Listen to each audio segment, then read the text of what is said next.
if you are somebody who is just wondering why none of the people who you've dated casually has led to anything, that could be an indication that you're not dating with intention. What that means, for me, is that you're being extremely honest and clear with yourself, and you're being extremely clear with the person you're dating. One of the ways you can ensure that that's what you're doing is by being really open and honest about the person who you're with. Just because somebody's interested in you doesn't mean that they are ready for the kind of relationship that you're ready for, and doesn't mean that they have the characteristics and qualities that you are looking for in a long-term partner. Welcome to the Asian Dating Podcast. I'm your host, May Bugenhagen, and today I have a lovely guest, Shira Weitz, who's going to join me on the podcast.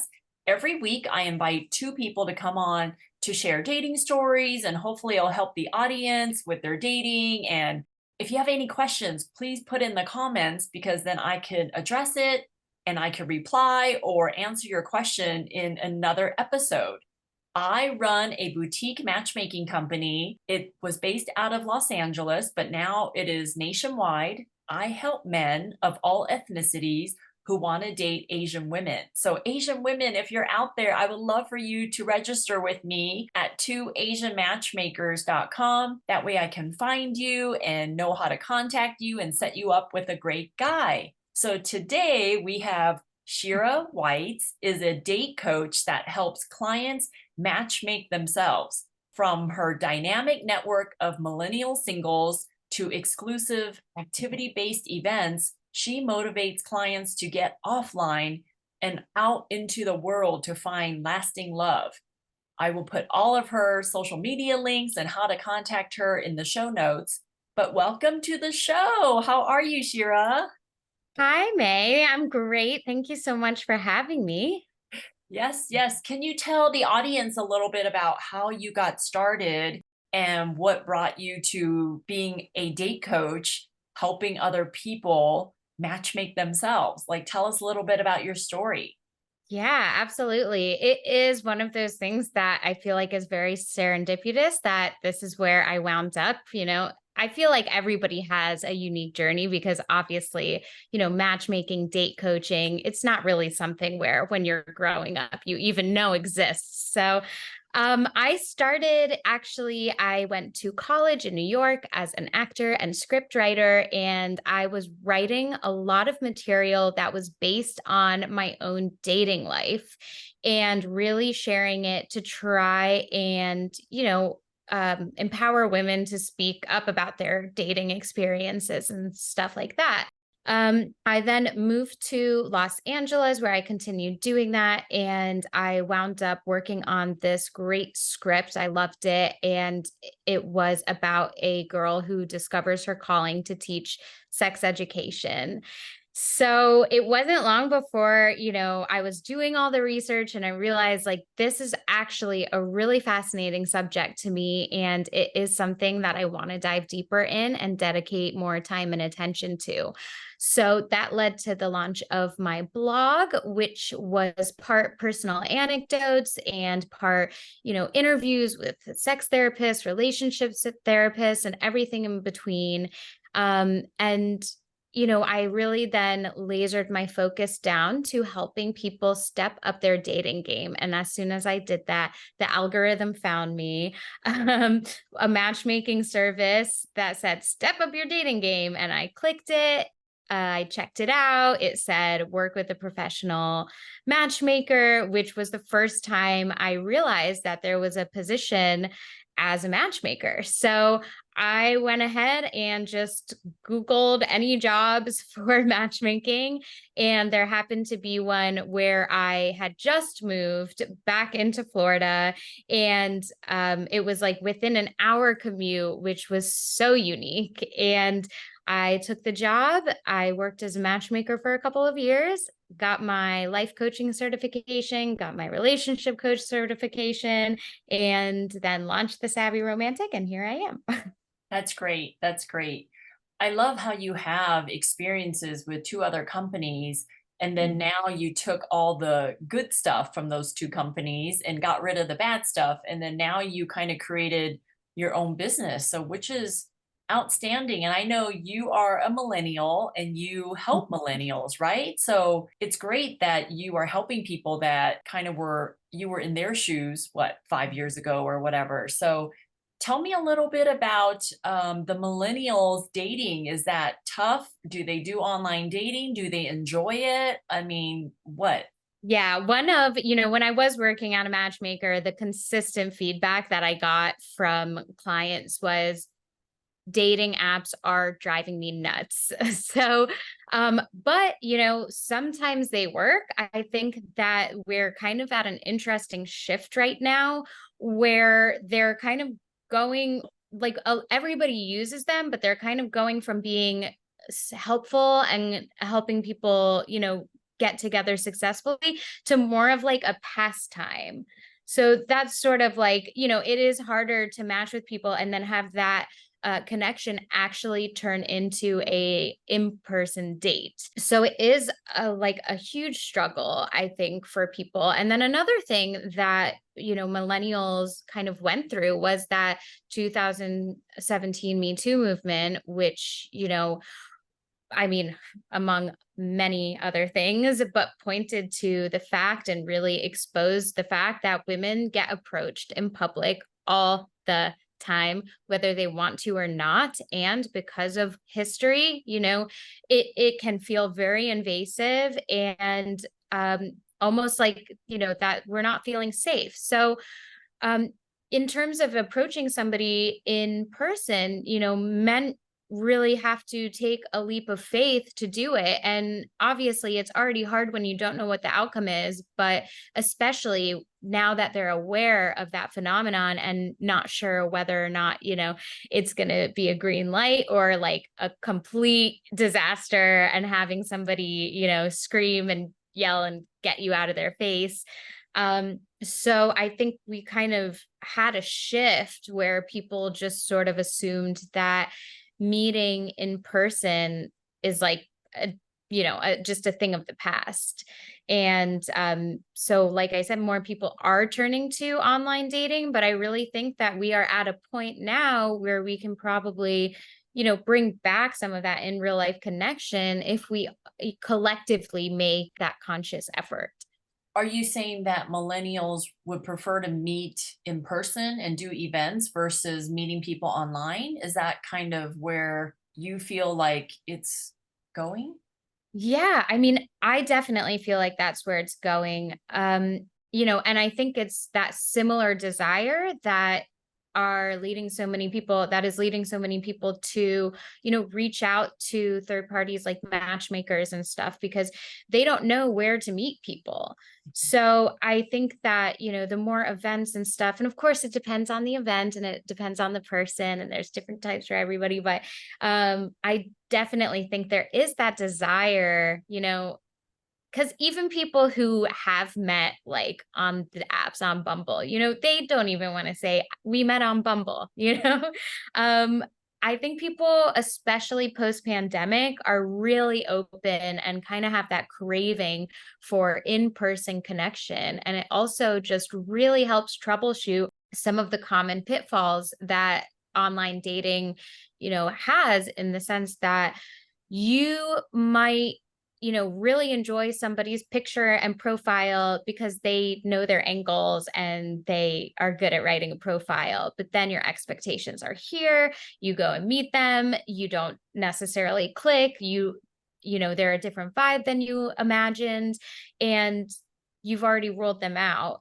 And that's not even to say that that person couldn't actually be a match. If you met them organically, it could be, but because of your expectations and the picture that you already painted of them because of their profile and what you saw, that's gonna, seeing them and having them be different than that image you created in your mind is already, you're starting, at a deficit, basically. Yeah, I find that when people are confident about something and they could talk about it and enjoy it and be passionate about it, then their date might be like, oh, wow, that's pretty hot. Like how passionate he was about that certain topic, whether it's it could be something like nerdy, it could be something funny, like a cartoon or whatever, like just something that you're passionate about really brings out Mhm. your personality. And it's hard to get that on a profile that you just see online, right? So I could see that. I could see that some people that you see walking on the street, you're like, how did that guy end up with her? And you're like, well, they probably work together or they spent a lot of time together and his personality grew on her. And all of a sudden she's like, wow, he's so cute with his, quirky little ways or whatever. So yeah, it's with online dating, you just have to have an open mind and you have to be forgiving. I find that people are just so picky online because they have so many options, right? They just go next, next, next. So when people meet organically, it's like, okay, they can see somebody in a three-dimensional way and give them a better chance. So yeah. Yeah. What um what else do you see with millennials and online dating? Like what are some things that they're looking for? Like are they the young folks, the 20s and 30s, are you guys looking for the same thing that someone in their 40s and 50s are looking for? Like what are some things that they focus on based on your experience? Yeah, I mean, I think just like anybody, millennials like myself are just sort of at a point where we are done dating around, we're done dating just to date, and we really are ready to find that person to, continue forward with, do life with, potentially have a family with. And, I do find that people in their 30s and like probably up to mid 40s are kind of similar in that mindset, especially guys maturing and don't have that biological time clock ticking. So they have the luxury of getting settled a little bit later on. But yeah, I think generally we just tend to get later and later in life when we decide to make these bigger commitments.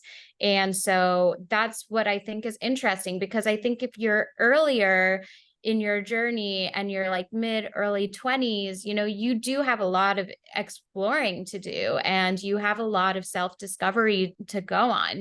That's not to say you can't find that relationship that you want to invest your time and energy in, but you are still, kind of getting to know who you are as a full person. So I think that the one that everybody sort of has in common is finding that one partner who they can do life with and just see themselves with in the long haul. So you mentioned on your website about dating with intention.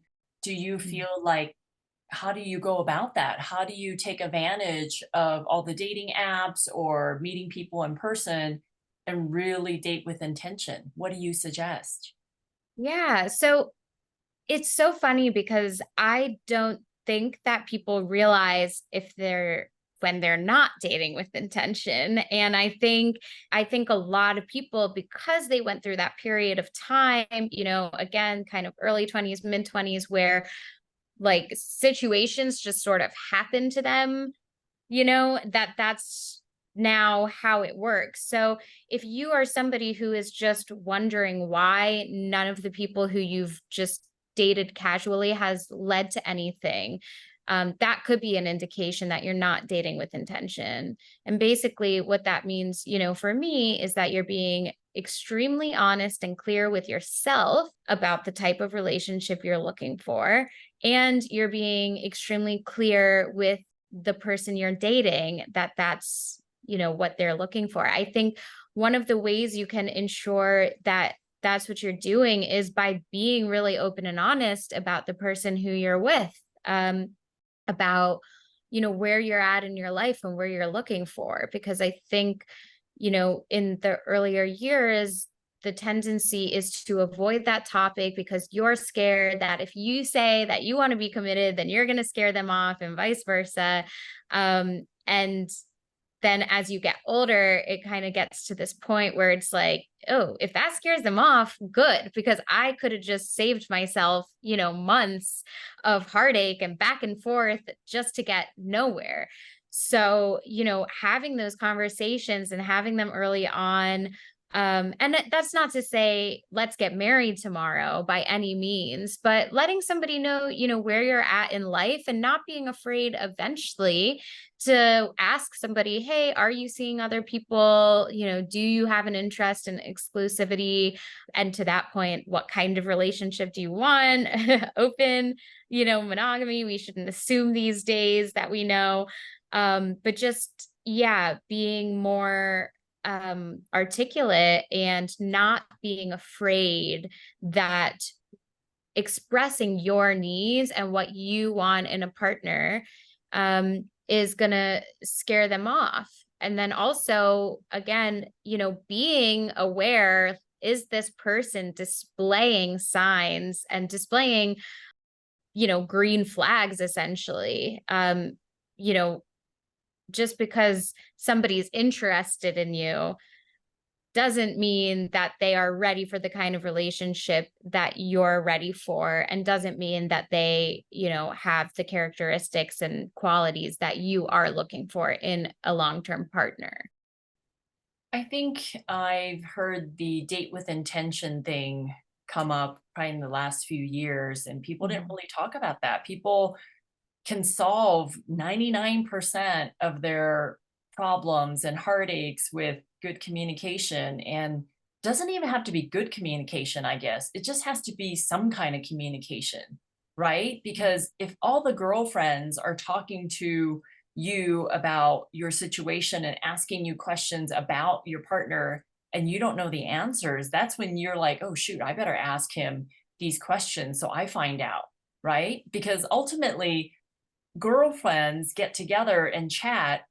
All those conversations you have with your girlfriends is the same conversation you need to have with your partner, and just to really put things out in the open. But I get it. Like, I was in my 20s and I was dating a cute guy, and I don't want to like rock the boat or have Mhm. bring up any red flags because I don't want him to dump me, so you don't bring stuff up. But I guess what we have to learn is you should bring stuff up so then you don't end up being in a relationship that you shouldn't be in. And then you, I hate to use the words waste your time, but yes, you do waste your time. Yes, I know every relationship we're in, we learn something and we get something out of it. So it's not wasting time.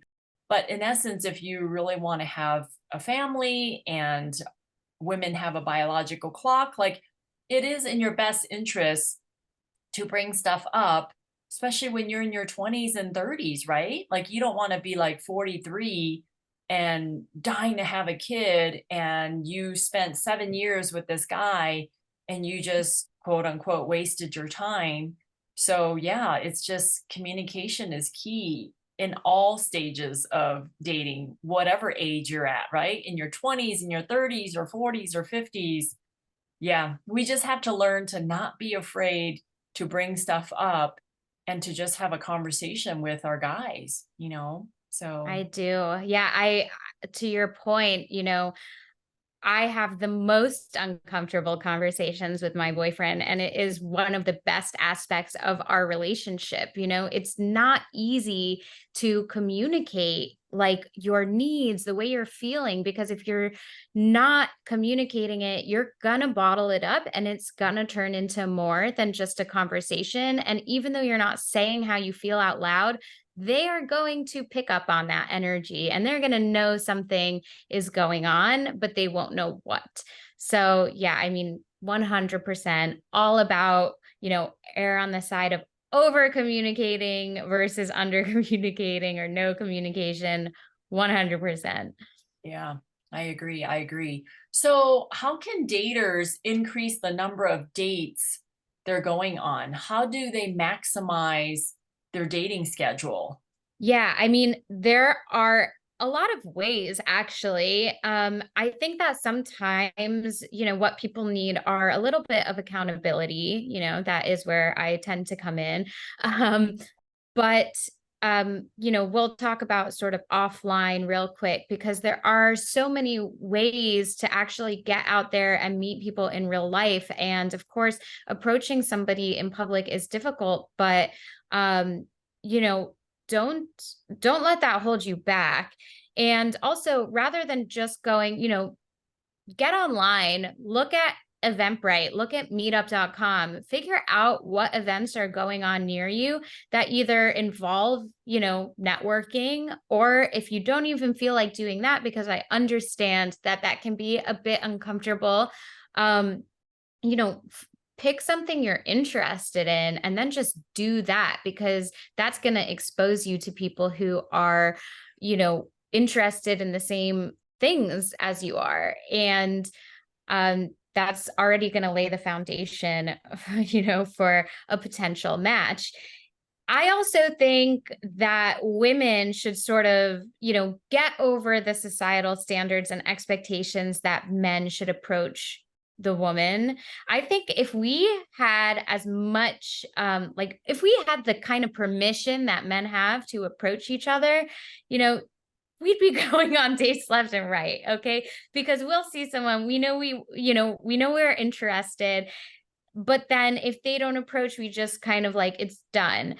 But I think that one, with all of the, things that men are navigating before approaching, because they don't know if their approach is going to be welcome or if their approach is going to be an invasion of your space or make you feel unsafe.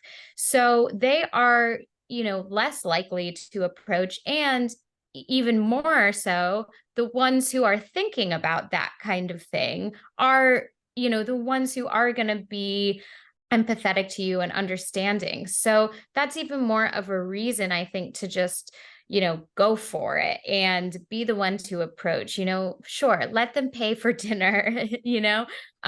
Equal pay is not happening yet. So fine. But, in terms of just approaching, anybody can do it. And if we think that it's sexy for men to have the confidence to approach, the level of confidence it takes for a woman to approach a man, and break societal norms by doing so, like that just oozes confidence, even if the person's in a relationship or, not interested for whatever reason, there is going to be a level of respect there for sure. So I believe in that. And then, um, with dating online, I think it is really tricky because I know so many women in particular, because again, we're sort of leaving the ball in their court, which is really the only reason why I say that.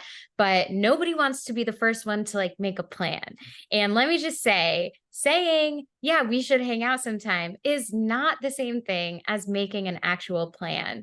I think that, to your point earlier, that there are so many people now on dating apps not just swiping, but scrolling, because it's more like a form of social media these days than it is, even a place to meet like-minded people who are also looking for a relationship, which is what it used to be. There's so many choices. And as you said, people are so picky, but you don't know if somebody is going to be a right partner or a compatible partner for you until you meet them in person. So the more people you're ruling out on the front end, you're not doing yourself any favors, basically. I say give more people the opportunity.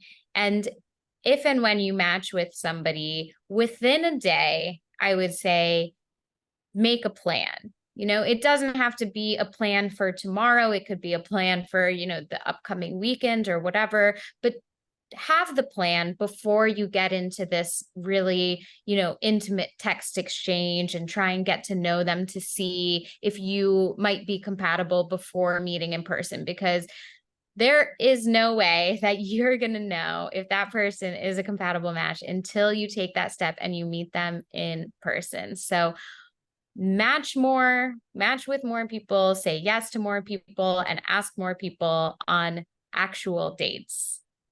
Yeah. I What do just you came think? up with a great app idea where if we match with each other and we're communicating, and today is the second day that we logged on to talk to each other, there should be a pop-up that comes up and says, do you want to ask her out now? Do you want to make plans to go get coffee? Should you make plans and ask her to go out and get a drink or go out to dinner? Like, I feel like men maybe need these little reminders to move it along and Mhm. ask her to do a Zoom video call, ask her to jump on FaceTime, or ask her for dinner now. Like these little pop-ups. I feel like that's a brilliant idea. Maybe it's just me. But you're right. Like the women can also have a business card or a personal calling card with their name and phone number or even their picture. And it's just something like if they bump into a guy at a party and he hasn't asked her out, but she's like, "Oh my gosh, you're really cool." And she pulls out this card, or it could be your business card, and say, "Let's keep in touch," or "I would love to see you again." Like, who cares if you never see him again and he doesn't call you, but at least you tried and you don't think back like, "Oh shoot, he never asked me for my number and I never had an excuse to give it to him."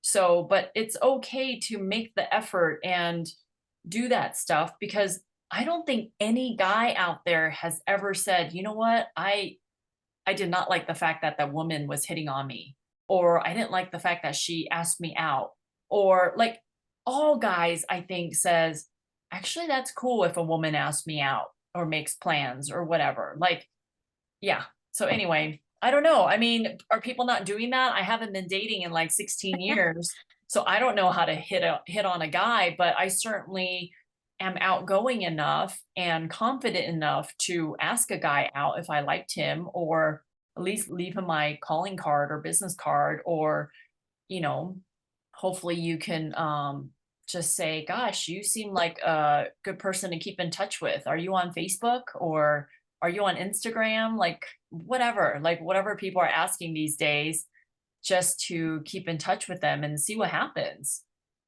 Yeah, and 99% of the time, if you make the initial approach, they are going to kind of take the reins from you anyway.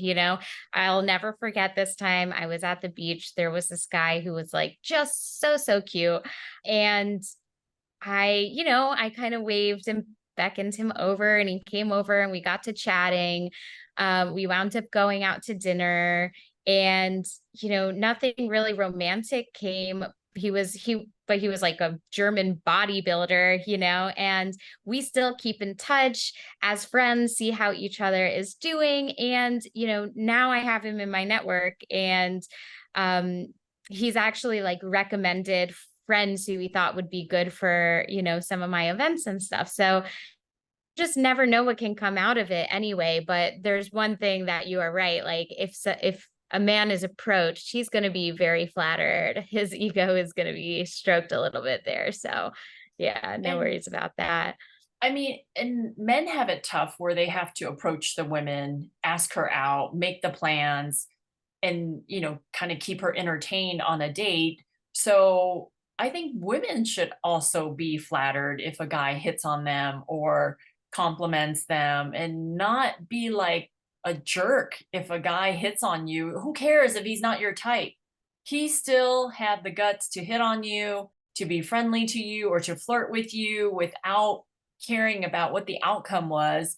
Just be pleasant. Like, it boggles my mind when two people go out on a date and one person just could not be nice to someone for 1 hour or 90 minutes. You're like, can't you just be a decent human being and be nice to this person sitting in front of you who asked you out to make plans and to have the guts to ask you out? So it's just like, be nice, ladies. If even if that guy across from you is not who you picture yourself with, although you shouldn't be wearing your wedding dress to your first date, like you're not looking to get married on a first date, like just go out and have fun and be nice and, enjoy yourself. And if you can't enjoy yourself on a date for 60 minutes or 90 minutes, then maybe the common denominator is you. Like maybe you're a bad dater. Maybe you're not a good person. So it's like if he wants a second date, that means you were nice enough, kind enough, and a good dater to get a second date. So you should behave as if you want a second date. Just be nice. So, I agree, especially with the approaching thing, because it does require a level of vulnerability, for somebody to come and make that initial move. And it doesn't mean that you have to entertain it if you don't want it, or if it's, not the right time for you, or you're not in the headspace. It doesn't mean you have to like endure, a conversation, but there is a way to kindly say, thank you, but no, thank you. I'm not in the mood, or, I'm taken, or whatever the situation is. You don't necessarily have to come from a place of like anger.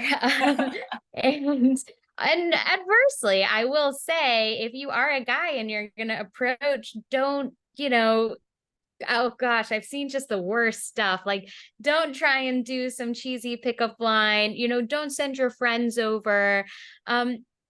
Be a little bit self-aware of what you're doing, and, do it with a little bit of tact. That So, will increase the chances of getting a kind response. so how should a guy ask a woman out if he just sees her at a party or a mutual friends party or at the grocery store? Like what are some tips you can give the men out there? Yeah, I mean, the first and foremost is being aware of somebody's like spatial boundaries, but there are definitely signs that you can pick up on that are like a green light to approach. If you keep locking eyes, if you are smiling at each other, those are all indications that you might be able to approach. I think that it is good to sort of know before you go over sort of what you want to get out of it. Have a little bit, not like rehearsed, but just so you don't go and just like stumble over your words, because it is nerve wracking to do. So, have a little idea about what you want to say. It doesn't have to be anything complicated either. Just, hey, you really stood out to me. I hope this is okay that I'm approaching. But if you're single, I would love to, take you out sometime if you're interested, or go on a walk, or um you know I'm an advocate for like proposing the date at the beginning. Like, even what you were saying with the apps, maybe all matchmakers like fantasize about our own personal ideal apps, because I've certainly done it. I think that when you match with somebody, before you even match with somebody, you should propose a date. Like, it should require you to choose like a day and time and an activity. And like, so you have to like agree to a date before even talking. But anyway, I'm an advocate for, a date proposal pretty early on, just to make your intentions, clear. And again, you're putting yourself in a position where you're ahead of the game, because we all know about text purgatory. Okay, like there are the DMs, there's the apps where it's just you get to know someone, and then you never wind up meeting with them in person. So that would be my biggest hesitation, and being like, yeah, let me just give you your number, because I don't really have an interest in like another text relationship. And if you approach somebody in person, you're already taking that big first step. So don't then set yourself back by, just getting an Instagram or getting their number without saying what your interest is. I also have a client who goes, he goes to the events, he does everything right. He, has the confidence to initiate conversation with women, there's like something that gets lost, like mixed signals. Okay, are you looking for somebody to go to more events with, and I think, I've heard a couple people do similar things, but sort of like talk about other women as like a way to sort of make themselves feel more desirable, or even to like let one person know that they are actually interested in looking. So I'm a big fan of like being very direct, say your intention, and then the overall rule, so to speak, in this situation is to be aware of their body language, be aware of their facial expressions. Because if somebody isn't into it, like they're going to make it pretty clear, even if they don't say the words. And you should always err on the side of caution and make sure that if it feels like you are kind of invading, then, politely excuse yourself, apologize for the interruption and back away. But otherwise, have that exit plan, have your intentions set, and then just really go for it, because what is the worst thing that can happen is they say no and you feel bad, but at the end of the day you're no further away from getting a date than you were if you had never approached. So, Shira, are you saying that if you approach somebody and you get their phone number, then you might as well set the date then and there? Like, hey, I would love to take you out to drinks Thursday at 7 o'clock versus just exchanging numbers? Yeah, I think that you should just sort of propose something. It doesn't have to necessarily be, on the spot, but like, what kind of activities are you interested in? I would love to take you for coffee or go for a walk. Does any of that, sound appealing? But then when you get the number, give them a call, maybe text them your name, but give them a call, and then you can say, are you free Thursday at 9, and finalize the plan. But when it's just that exchange of contact without the indication that you are somebody who is capable of planning a date, because that is just all I'm hearing these days is just, no one's initiating the date, no one's making a plan, an actual plan to meet up, and it can drive people insane. So just anything to indicate that you are going to move forward in that way and that is your interest, I think is kind of, that happy place. Yeah, because if a woman gives a man her number, she wants the guy to ask her out. So if a guy just texts her and they're asking about each other's day and just chit-chatting on text, then now all of a sudden you're like a pen pal. Like you're not even progressing to the whole point of me giving my number to you is for you to ask me out and for me to say yes and for me and for us to go and meet people, right? So yeah, I feel like there's definitely a lag in that. And that's even in male clients that I help and that I serve. Like I'm the one reminding them like, "Hey, you had a great first date. When are you going to invite her out again? Like give her an offer she can't refuse. Go to the Italian restaurant you guys talked about on the date and invite her to go. Like set it up. Like no woman wants to be like, "Yes, I would love to see you again." And then come, Wednesday, he's not securing plans for the weekend. And he thinks we're going to go out on Friday, but he hasn't told the woman where they were going. So she has no idea. She's left in limbo. She doesn't know how to get excited for the date because she doesn't know what to wear. She doesn't know what to tell her friends. Yeah, we're going out Friday. Oh, great. Where are you guys going? I don't know. He hasn't told me yet. Like, it's so common no matter what age you are. Like I have this guy who's 59 right now that I'm helping and I'm like asking him, "Hey, did you set up the second date?" "Yeah, we're going to go out this weekend." "Okay, when are you going out? Where are you going?" "Oh, I don't know yet." It's like, well, she wants to know. She wants to know where she's going and wants you to ask her out and set the plans. I don't understand why guys don't like setting the plans. It's just, yeah, that is why men are single. They're not making the plans. They're not moving forward and being proactive. So yeah, that's exactly what you said, Shira. That's exactly what's happening. So Yeah, it's crazy. I mean, I wonder if it's just to do with commitment, and it's like if, committing to a plan maybe signifies some kind of bigger commitment that they might not be ready to make, and no one's asking them to make it, but maybe subconsciously there's like something going on there.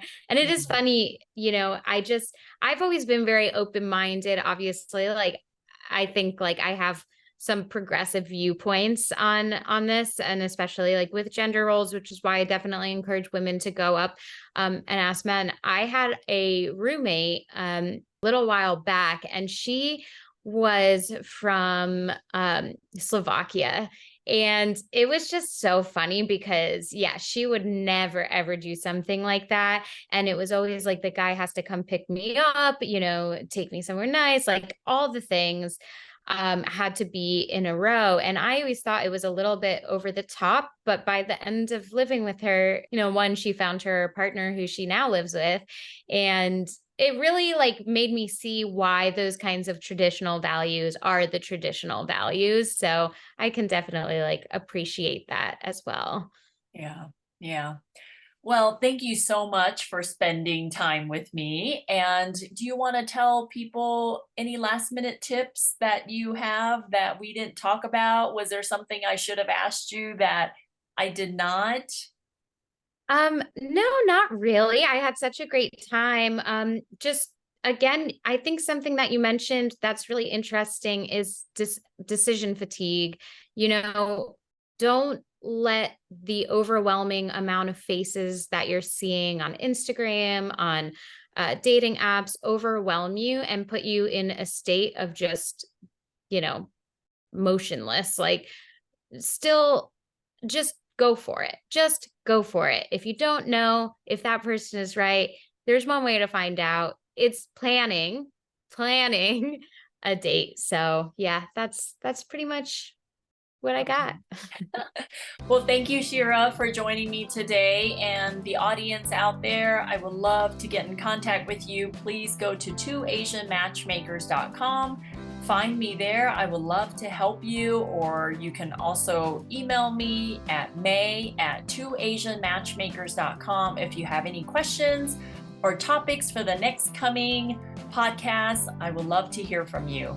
Thank you, everybody, and have a great day.